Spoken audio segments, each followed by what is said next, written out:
clothes shopping quickly adds up. Repeat after me. I, John, will not buy any more clothing until I have listed what I have bought today. I said I would spend only an hour sourcing clothing a week and process for 1 hour. I've kept to that. I am noticing though that with experience, you can buy a lot more in less time. That needs to be in check because I currently have a pile of clothing at home that I haven't photographed yet that I probably should. So today, I'm gonna do that. In fact, I'm going to process this lot of cars for video purposes only. No, I'm going to photograph the clothing first and then I'm going to process a lot of cars because I can do that at night. You guys know that I take photographs on the floor of the clothing with 2 windows shining light in, and I need to make use of the daylight before I get to the cars. It's 2 p.m. now. Go home, photograph the clothes. Actually, wait, go home, have some lunch, photograph the clothes. Then after the kids go to bed, I'll do the sorting video and take photos of cars as well. Thanks, Rob. Let's take some photos. The sky is clear, which hopefully means that the light will reflect into our little flat lay area. And judging, it looks like today is a good photo day.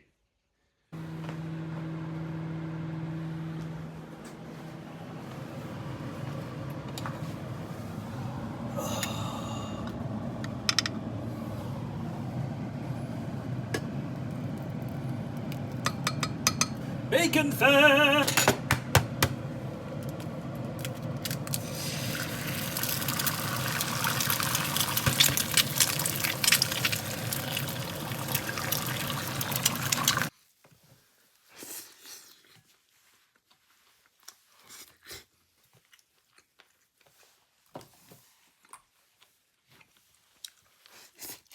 Let's go! But first I gotta do a poop.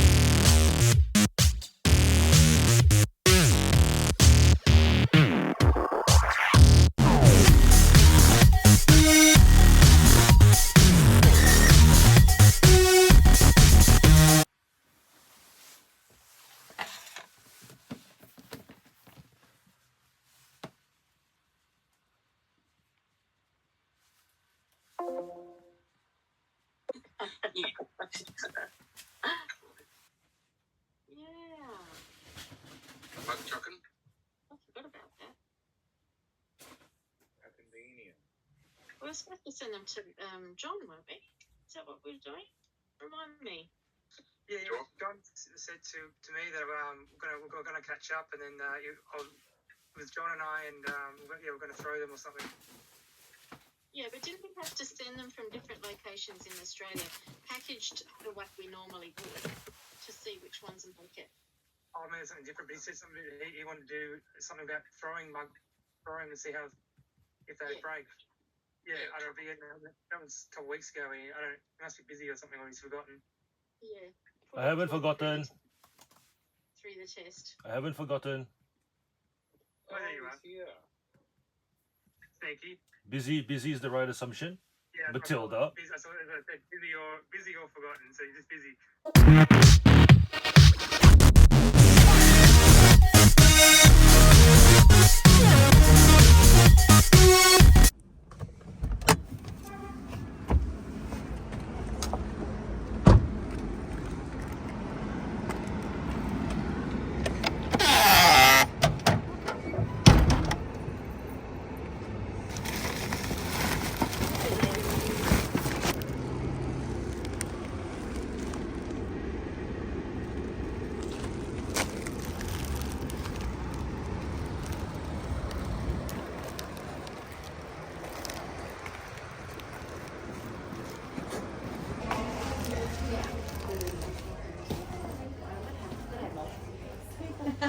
Thanks, Mel. That's it. Thank you. Thanks, Val. Thank you. Bye.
let's sort through this haul. So as you can see, we've got 2 tubs here, and they are pretty banged up. They're pretty broken up.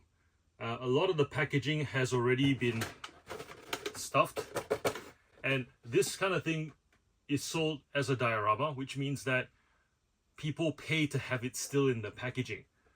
The buyer that I'm selling to doesn't care for this. They want that car. That's it. They don't want this thing, this thing, this thing. They want this thing.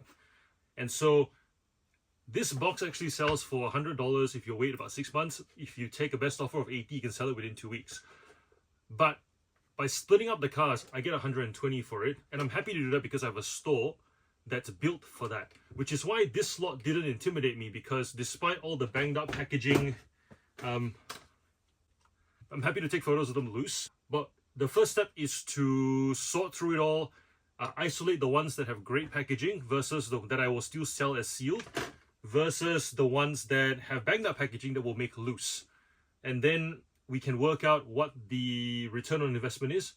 Total paid is $300. So that's the point of today. I'm going to show you how I sort it all. We're going to time lapse it, do it quick.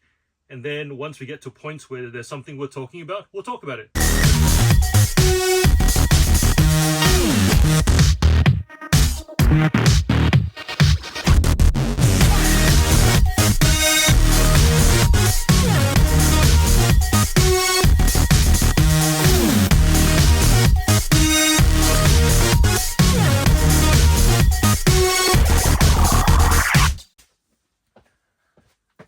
So for $300 spent and expecting most cards to be broken or bent, and by bent I mean I always expect when the photos came out, I was expecting most items to be like that. I was prepared for this. I was prepared for banged up card, mint condition card on the inside. So for example, if I said to you, this is a $2 car and it now sells on eBay, this is 2018, this sells on eBay for between $6 to $8, you would go, I'm not paying $6 to $8 for this. But by opening it, mint condition car, this will still sell for $5 on eBay. That's the point. But to get even $2 for this, no go. And it's very strange with pricing, because when somebody looks for a brand new item, they go, this is $2 in the store, because that's my reference point. If it's rarer, I'll pay more for it. But the moment it's rare, but it's a banged up packaging, they'll go, man, this person is lucky for me to even pay retail for this, $2. There's this cap because of the condition of the packaging that's supposed to come with an item that's new.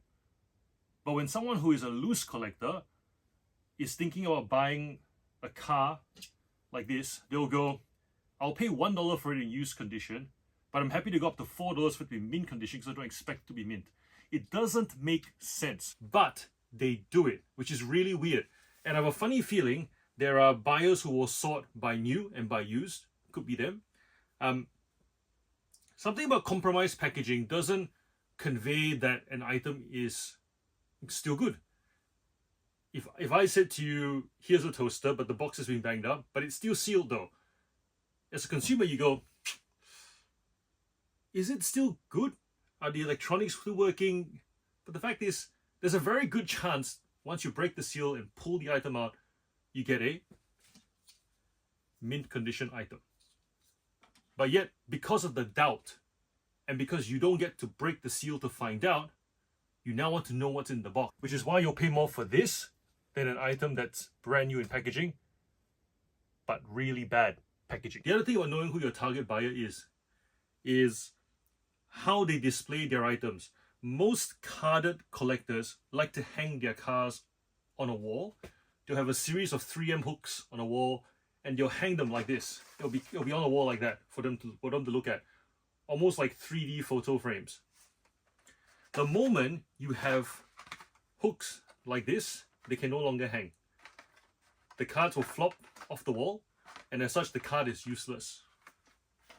Loose collectors, on the other hand, would put them on a shelf with staggered rows, and so they want to know, almost like a preview of what they're gonna get before they add it to their collection. They want to know that the angle that they want to see is going to suit once it arrives, which is where my 15 to 18 photos of a car comes in. Of course, when they look at my car, they can say, well, I've seen it now, I'm going to buy it brand new. But very few consumers are like that. And the reason for that is that there's this thing called reciprocity that most of us don't admit we do or are susceptible to. But it's there and it's strong.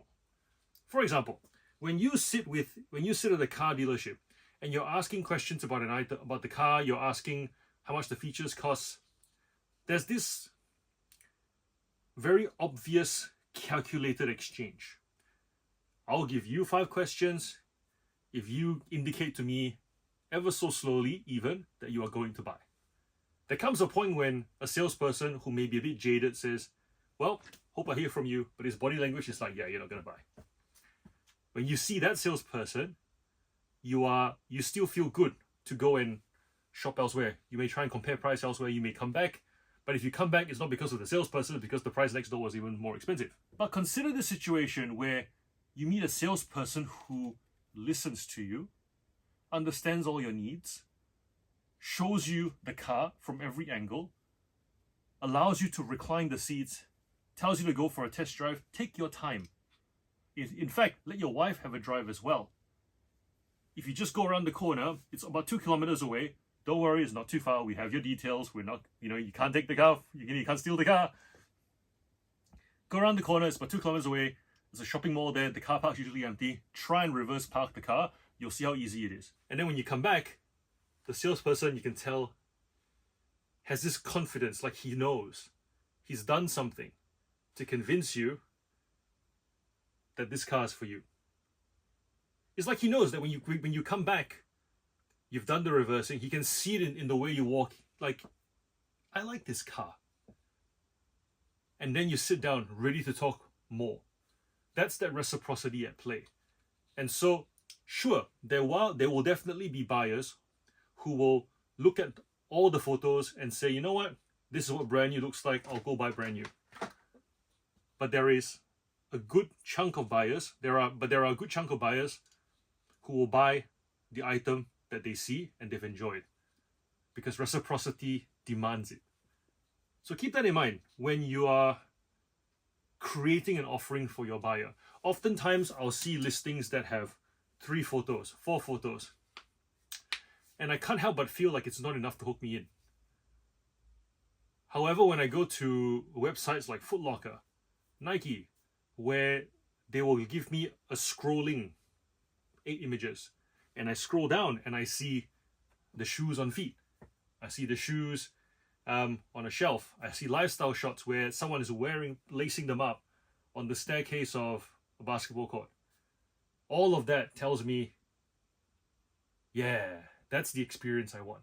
If you reckon this doesn't apply to you, that's okay. We're all not wired the same way. But if you reckon you have the capacity and the capability to tailor an offering for the buyer that is moved by such reciprocity, you are doing yourself a disservice and really not using a skill that you have to gain that market share that others who either can't be bothered, who feel jaded, who don't reckon they'll get that return on investment, are not taking advantage of. That's your market that you're missing out on for just that little bit of effort. And later, I'll show you how I take photos, and you'll see that for that little bit more effort, you're going to list the item anyways, you're going to have to comp it anyways, you're going to have to upload images anyways.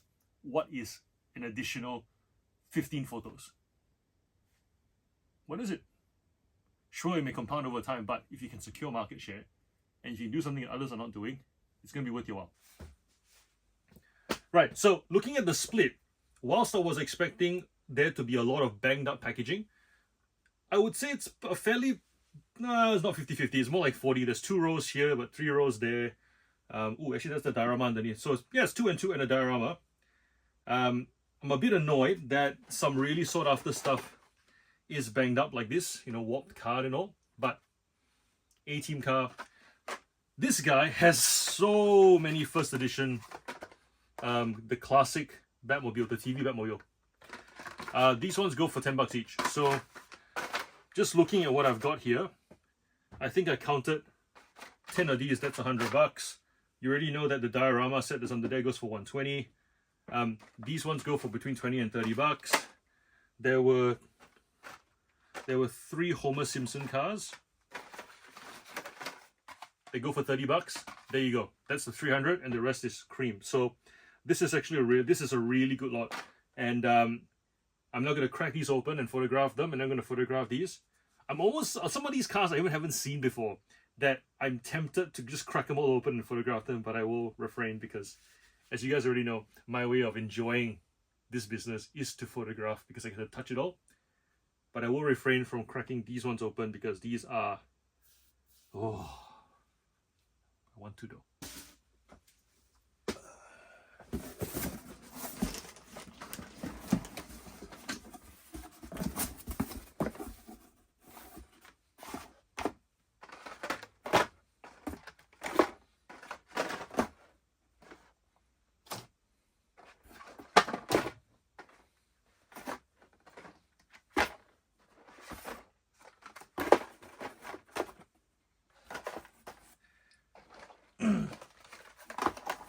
Batmobiles are a funny one. They're not the most sought after, and those who look for them are usually willing to wait for the price to go down. But they do move because, you know, Batman's Batman, right? Nobody would argue that Batman isn't. Nobody would argue and say Batman isn't popular. Let's put it that way. So oftentimes, and also because of how many variants there are to Batmobiles, from the tune cars to, you know, whatever this one is. I think this is Brave and Bold. And and there's also like the artwork there that says Brave and Bold. To that. And once you start collecting, you also want different variant cards. This one says first editions, this one says new models. They're both 15 of 36. Really, same car. Same car, same wheels, same everything. But a collector will want to have 2 versions of these. You know, one of each version.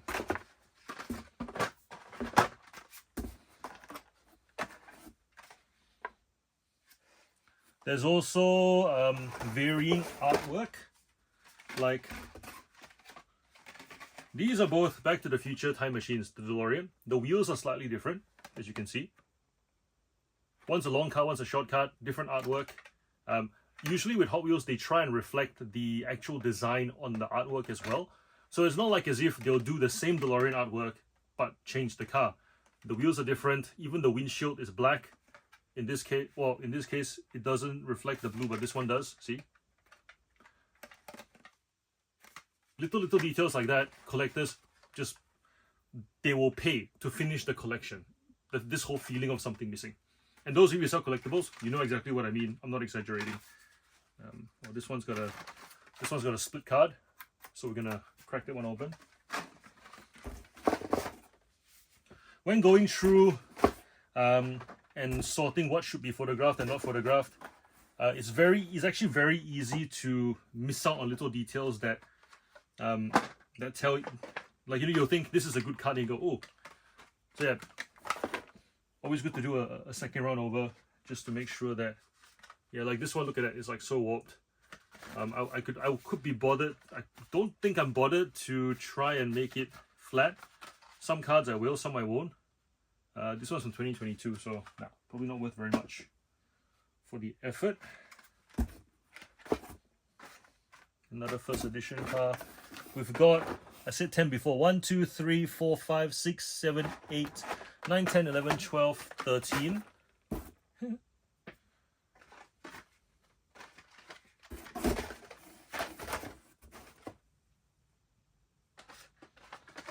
14, 15, 16,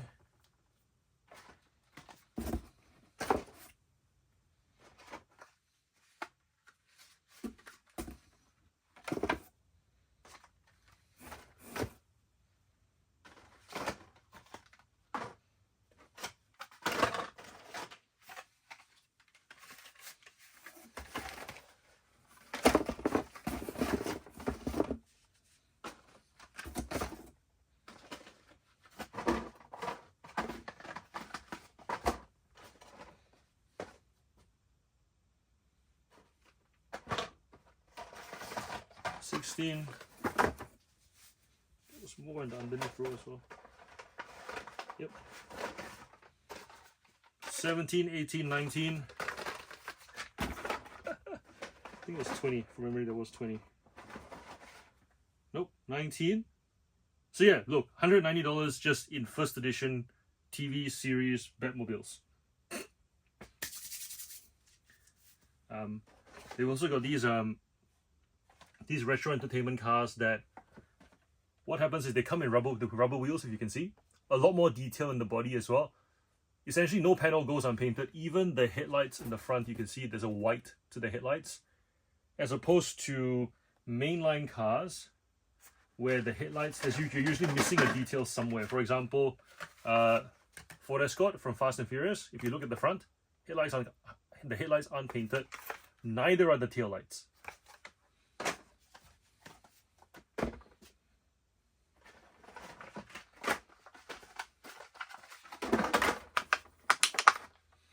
Yeah, you got the long card and the short card. This one probably won't. Well, straightening out blisters isn't the easiest thing. Like that, you see. It makes that sound. So this blister's already popped. It's not cracked, but a collector's gonna say this isn't good. So I'm gonna pop this one open. As well, there isn't a hesitancy to pop things open, more so because we know we're gonna make our money back and more. You also had some of these green light Hollywood cars. Green light Hollywood cars do well because they are, well, as you can see, from the Terminator, in this case, Smokey and the Bandit. They are premium cars, therefore all the sides are colored as well, as you can see. And usually they are for models that the manufacturer doesn't bother to make much more of because its appeal is really just limited to the film. I like the packaging because it's solid. Like the card is within this plastic protector and it is one of those sealed off protectors. The downside to this is it does get brittle over time. So this one was made in which year was this? 2018. So it's only been around for about 5 years, 6 years. But if this was say 20 years old, these protectors would have cracked by now. There'll be sharp chips here, you know, plastic splinters. So there are pros and cons to this kind of packaging. I've always said, you know, it's not just Matchbox and Hot Wheels, although they're the most prominent car brands you'll know. Look out for other brands as well. And most importantly, look out for detail. If you're going to look for toy cars or any toy in general, detail on small things costs money, which means that there's likely going to be great resale value if you can appreciate the importance of that detail to the item.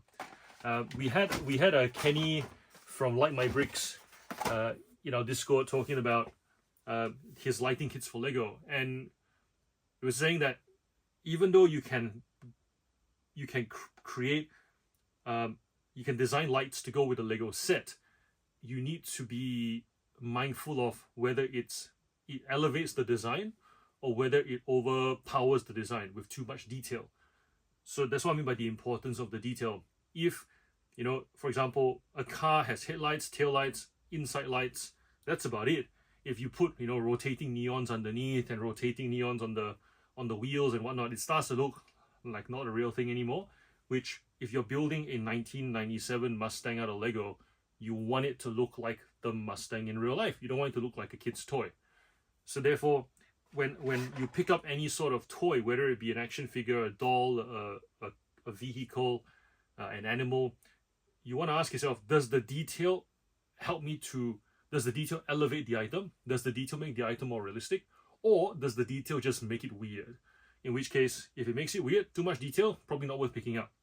Just the right amount of detail and weight. Weight is very important. Something like this, right, is made out of metal-based metal casing, and it's heavy. It's heavy relative compared to, say, one of these things, which is not as heavy. And once again, look at all that detail. See?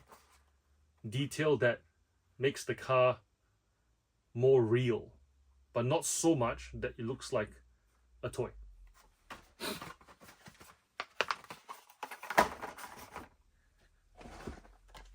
And really, does it surprise anybody that when a manufacturer caters to the imagination, they're able to make money? Any manufacturer that has done a good job to cater to your imagination, you pay for. It's that simple. The moment they cater to their imagination, where they put too much detail on there, and they haven't thought about your imagination, you don't pay anymore because you're like, yeah, I don't want to be part of your fantasy.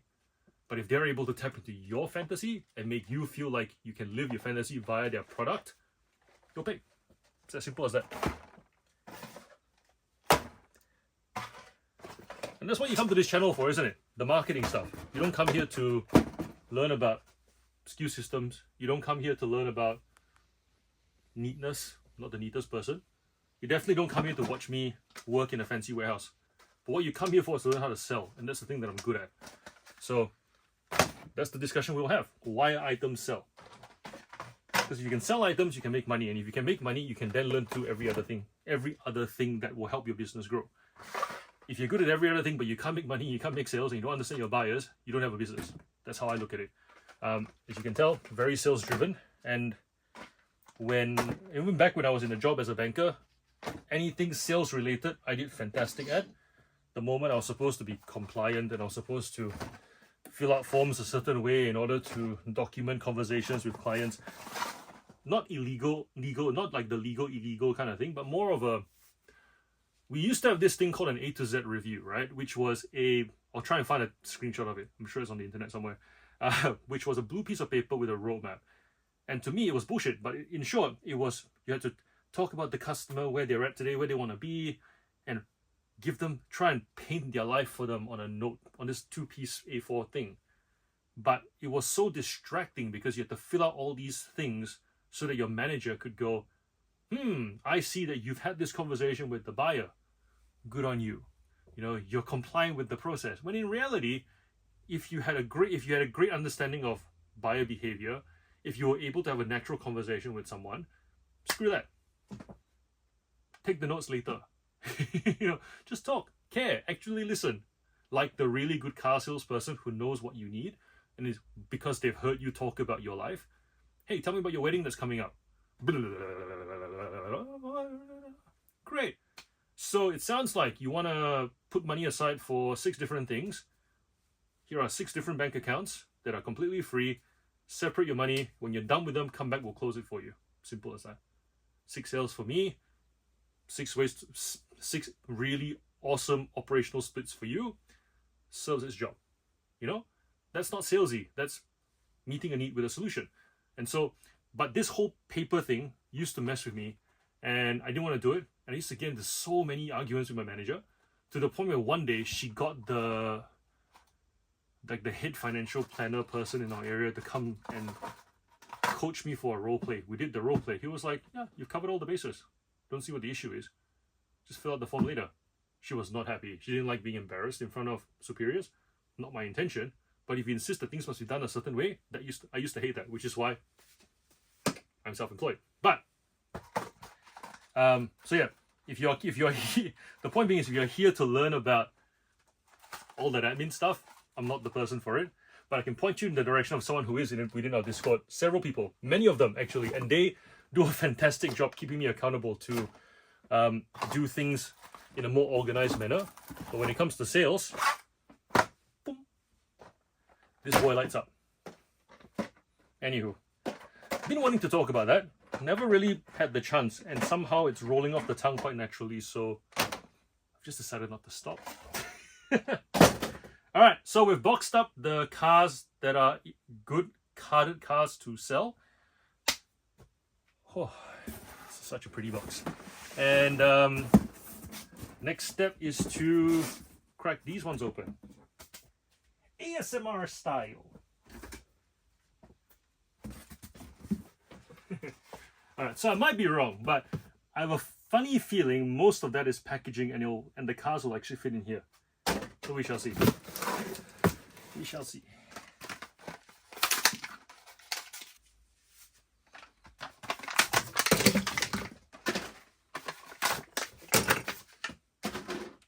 Ooh, this one didn't look that nice in the packet, but look at that. It's so glossy. Ooh, I like that. Compared to this one, see?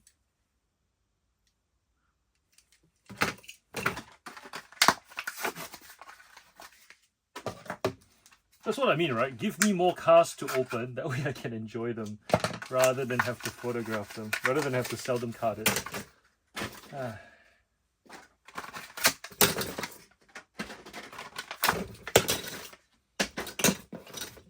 Or even like these two, look at that. Can you imagine these two on a shelf, side by side?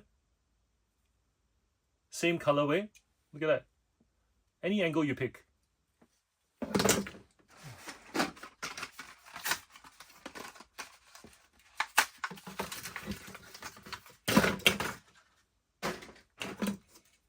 I reckon Bruce Wayne would have had something like this and this together.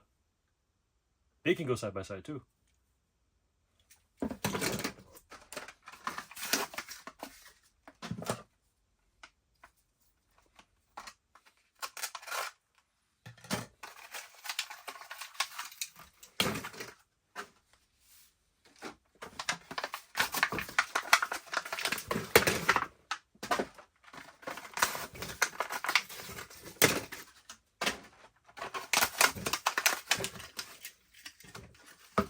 Cybertruck.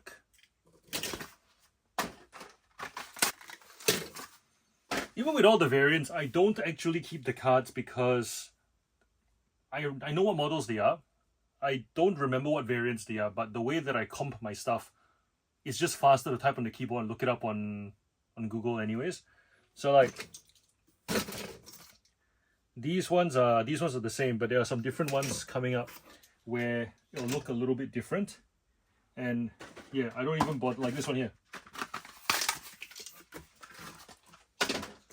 Blue one, black one. Which years were they made? Don't know, don't care. We'll find out later.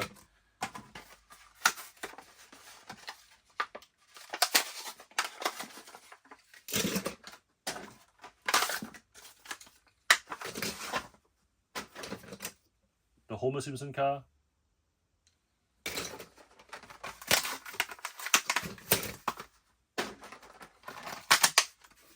This is cool. It's called a coupe clip. Coupe clip. And you kind of hang a little keyring on it. This one I'm really kind of bummed to crack open. Because Herbie is one of the few cars that's iconic enough to not have to crack open. And whilst I would love to take photos of Herbie, I would make more money if it was in the packet because it's one of those without a doubt kind of cars. Oh well. There is one new in packet in that box, so not all is lost. You can tell when packaging has moisture in it. When okay, ready? We're gonna crack this one open. This one is dry. Look, one hard tug, it comes open, right? And there's a nice little crispy to it. Whereas something like this, that's a much older car. This one, 2013. See, it's doesn't want to come open because it's just wet. See? So even if the card was flat, the fact that the card is soft, if I sold this to a collector as if it was carded and you couldn't tell the softness of the card, if he gets it, it's negative feedback. So something to be very mindful of. Same for this one too. See? And the hooks are all... There are two of these loose. We'll put them in separate tubs as well. And then this one is from 2016.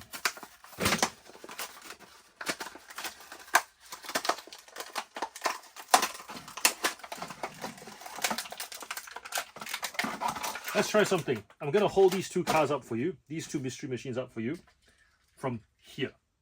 And as it comes closer, see if you can notice the difference in them. And let me know in the comments below whether it was apparent to you or whether they were like, to you it's same. Ready?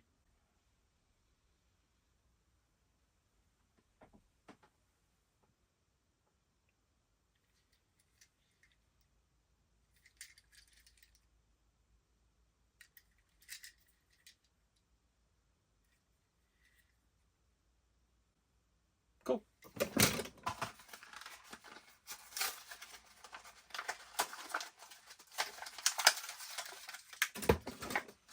What did I tell you? We're working through this whole pile more or less, and Hot Wheels don't take up a lot of space.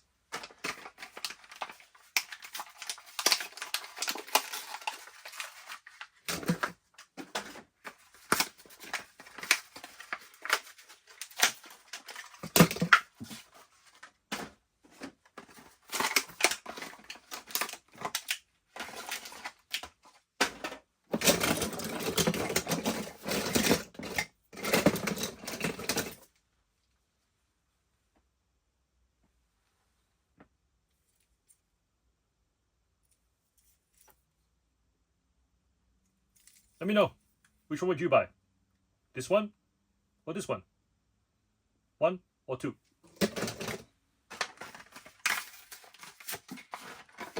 Whilst most Hot Wheels cars have this kind of artwork, this is the one that I feel really bad cracking open, because collectors do buy these to finish their collection, but also to keep the artwork. Yeah. These ones with the artwork, they have a similar finish to mainline cars in that the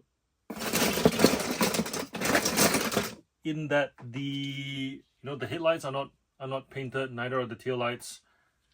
So where a mainline car like this one, for example, same car, where something like this would go for, so this one, headlights, tail lights, no detail, only the sides are painted. In fact, this one has some rear paint on it, but that's about it. I suppose rear paint, but blue, blue windshield. They're both mainlines. They're essentially mainlines. But because of the artwork, this version goes for $2 on the shelf. This one goes for $4 to $6 depending where you buy it. You really are paying for the artwork. The one thing I love about being a reseller on eBay is that there's so much variety to the stock. I know that it's not the most efficient business. It's very labor intensive. I also know that because it's labor intensive, the labor needs to overlap with fun. Otherwise, the labor doesn't feel worthwhile. As you can tell, I'm enjoying this. I'm talking about it with you guys at length. I'm really passionate about being able to sell this and make a living selling toys. Or some people say $2 pieces of junk, which I'm perfectly fine with. If you don't like my category, don't touch my category. Won't happy for you to not touch my category. But yeah, this with reselling, it's tedious. There's a lot of work involved. If I wanted to make more money, get a replenishable, design a hoodie, order thousands of it, and the whole day is spent on fulfillment, not on this. This novelty keeps me sane. Let's just put it that way. If it was rinse and repeat, more money, but I'd probably get bored of it a lot quicker. So yeah, I think that's something that we don't talk about enough. There are people who will say become eBay resellers. It's this lifestyle, and it's better for you, but they don't talk about it as to why. And there's probably also a reason why resellers celebrate six figures, because to get anything higher than six figures is a lot of work. It's a lot of this tedious, several thousand SKU high level novelty exercise en masse, and it's like to do reselling at scale. This version of reselling is very hard. To get to several $1 million is very hard. Essentially, the item price has to carry a lot of that weight, not the volume, because usually you start at a high price, volume brings the price down. It's very rare that you become a volume seller with high price, because at that point in time, replenishable is your first way to scale up. You have to hire staff, your overheads go up. The $1 million business at the top end, you end up with the same 100K as the next person turning over $300,000 a year. So we need to talk about that more. This business isn't for everybody. It's for those who do better with variety. If variety helps you enjoy your day and get work done, and then when you go home you're a better person for your family, this business is for you. But if you want to get rich, if you want to have nice things, if you want to go on regular fancy holidays as opposed to being flexible to go on regular holidays, like we camp 3-4 times a year, very doable. We can't go to Europe 3 times a year, not with this kind of business. That's the reality of it. Unless we're selling really expensive items that we have connections to buy really, really cheap. For this to be super accessible, where you're buying collections off marketplace for $300 and flipping them for 5x, 6x, those lifestyle goals don't correlate. But better person at home, more present with the kids, more present with the wife, being able to be part of community, things like that.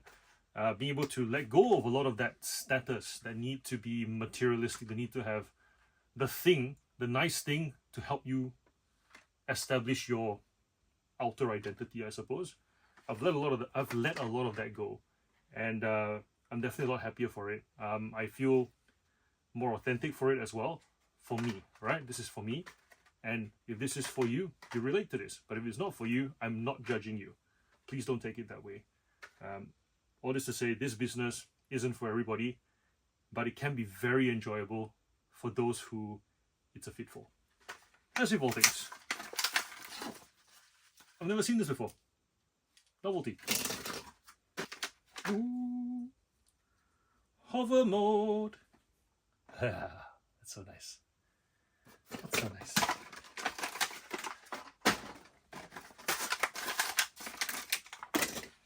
If you're wondering whether I know how much this lot will sell for, I don't. There are a lot of cars here that I don't actually know the value of, only the ballpark of. For example, this looks special. Do I know how much it's worth? No. Do I expect it to be worth more than this one? I suppose so, because the wheels are red. Not because it's a red line, but because this looks better than this. There's a good chance this will be worth more than this, because this was released the year before this one. I don't know. But I have some pretty clear metrics of how I expect to get my money back.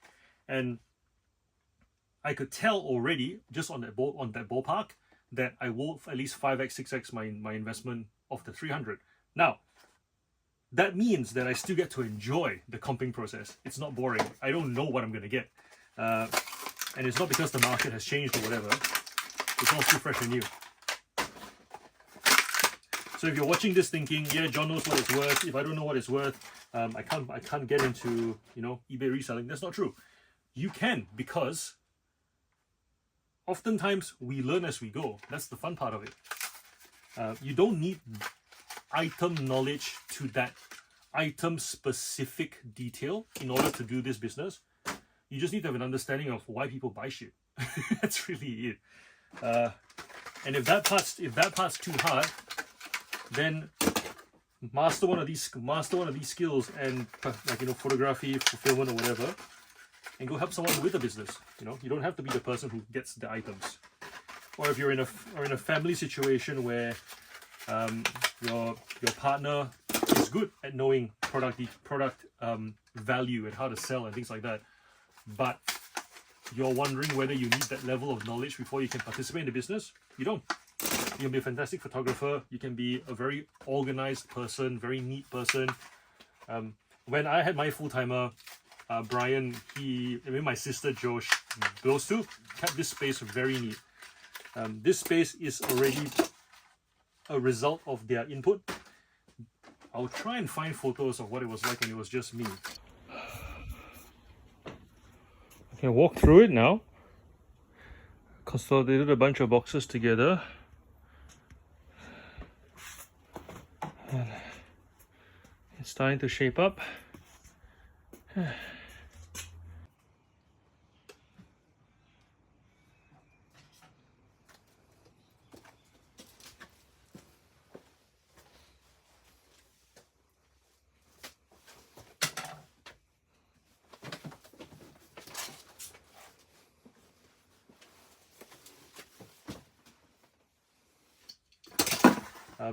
Back then, I only sold Thomas trains. The whole garage it felt like the garage was full of stock, and I used to fulfill the orders out of a little kitchen island bench thing. If you think about those little tiny ones that are the size of two A4 reams of paper with a drawer, I used to fulfill my orders on that. Now I've got a bench, I've got shelves. Organized people make a difference, because the people who like selling don't like to organize things. We just want to keep selling. And our thoughts are, if I keep selling and money comes in, that stuff can organize itself later, which obviously has an expiry date. So if you want to participate, there are definitely other ways that you can do it besides being into the category or into the items. I say that because it's also such a waste that in our Discord community we do hear of couples who want to do it together. They want to spend time together. They don't want this to be a reason why they're apart. and finding ways to come together. A great example is Bronwyn and Tony, who are in their 60s. Bronwyn, does all the listings, she does the research, she loves her category, and Tony's the driver, Tony's the shipping department, and they also do it in separate rooms because obviously keeping spaces separate makes sense, right, for different functions. And he'll pop in, and we'll see him pop in on video, and he'll be like, any more to go? And it's really adorable to watch. But you can tell it's something to do together. And that's what I'm trying to say. You don't have to both do the same thing and have the same, I want to say, let's call it passion for the thing you sell. If this is the first time you've been to this channel, welcome. My name is John. I'm a full-time reseller based in Melbourne, Australia. I sell toys. At the moment, really into toy cars more than anything else. Like and subscribe and you'll get to see more content. I'm also really quirky, and I'm not here to try and tell you how to do things because I don't like being told how to do things. But I'm all about ideas. I'm all about bringing the community together. We have an online community on Discord. It's called The Meaningful Hustle, and that's because hustle without meaning is, well, meaningless, pointless. If that resonates with you, if you find that you want to start this whole eBay journey, or you have started your eBay journey, but you are looking for a community that appreciates more than just the sell, come join us. We're on Discord. It's free to join. Links in the description. Look forward to seeing you there.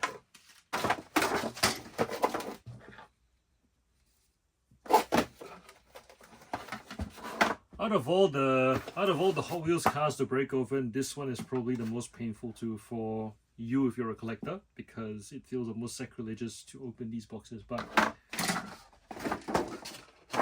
And if you're Malaysian watching this, because I know there are some Malaysians watching this channel, harap maaf, kotaknya dah bocor. So what choice do I have? Which means the box is already popped open. By the way, if you do happen to see these boxes and you do want to split them open, the boxes actually sell for a fair bit if they're in mint condition, because they are diorama boxes, and lots of people will actually buy the box from you so that they can replicate the the garage printing, because this is good quality printing. And look at that. Like, trying to do this yourself, it's not easy.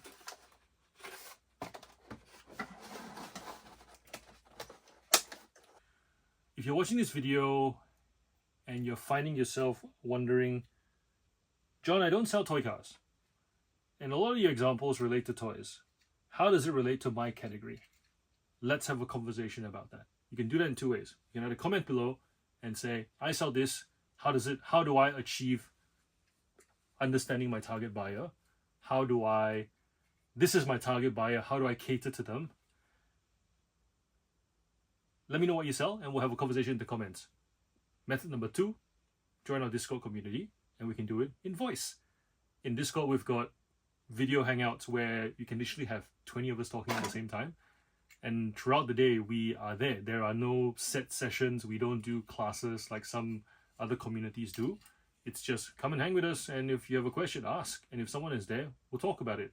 Oftentimes, you don't need an expert to give you the answer. You just need a solid discussion with 3-4 people who have some idea of what you're talking about, or some idea of what selling involves, and you pretty much can answer the question for yourself. It's coaching via committee, I guess. Yeah, 2 ways. So if you find that you want to dissect this, but for your category, more than happy to have that discussion with you. Comments, Discord.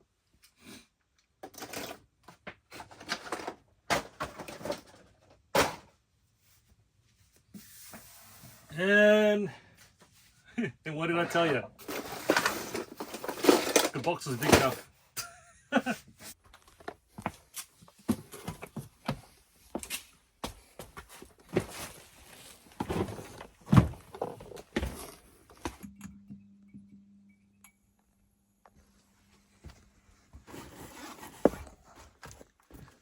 Oi, forgot about last night. I kind of made a mess of my photograph space. So I'm gonna go clean all this up first. Aye.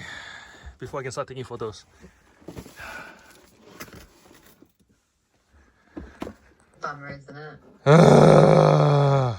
Like using our daughter's bedroom. Sometimes I go in there in the morning to do photos and I'm like, oh no.